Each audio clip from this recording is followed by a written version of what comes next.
রাধে রাধে বন্ধুরা। তো আমাদের সমস্ত ঘর দুয়ার পরিষ্কার হয়ে গেছে। বাসুদেবদা এখনও একটু একটু পরিষ্কার করে যাচ্ছে, শেষ মুহূর্তে প্রস্তুতি চলছে।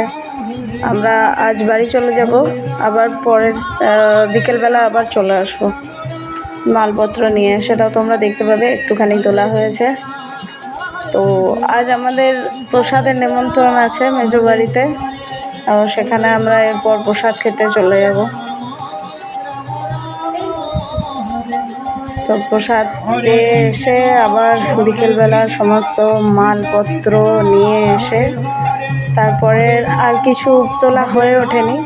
এরপর পরের দিনে যখন ঠাকুর বাড়িতে এসেছিলেন, তার পদধূলি দিয়েছিলেন, সেই মুহূর্ত থেকে আবার তোলা হয়েছে। তো তারই কিছু কিছু অংশ আমি এখানে দিয়েছি, আপনারা দেখুন।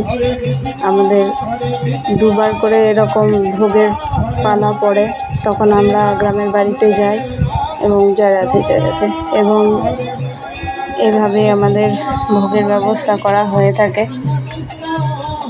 জয় রাধে। শালগ্রাম, রাধারানী এবং আমাদের রামকানাই সবাই চলে এসেছেন।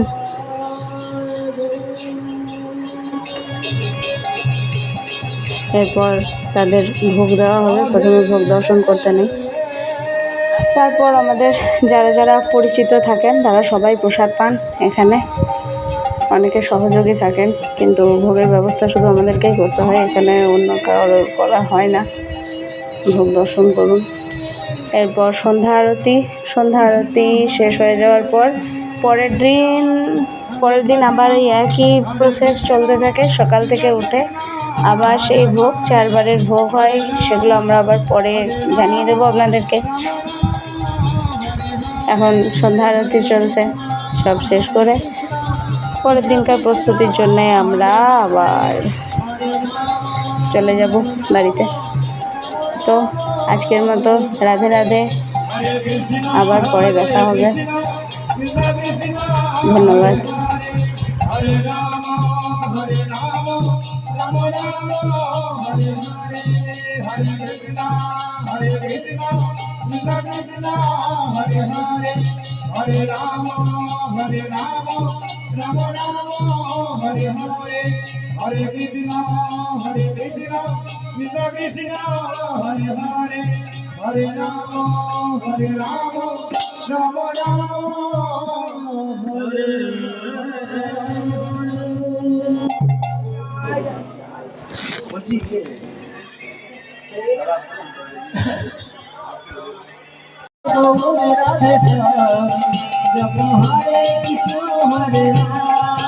हरे कृष्णा कृष्ण कृष्ण हरे हरे, हरे राम राम राम हरे हरे, हरे कृष्णा कृष्ण कृष्ण हरे हरे, हरे राम राम राम हरे हरे, हरे कृष्णा कृष्ण कृष्ण हरे हरे, हरे राम राम राम हरे हरे, हरे कृष्णा हरे हरे, हरे राम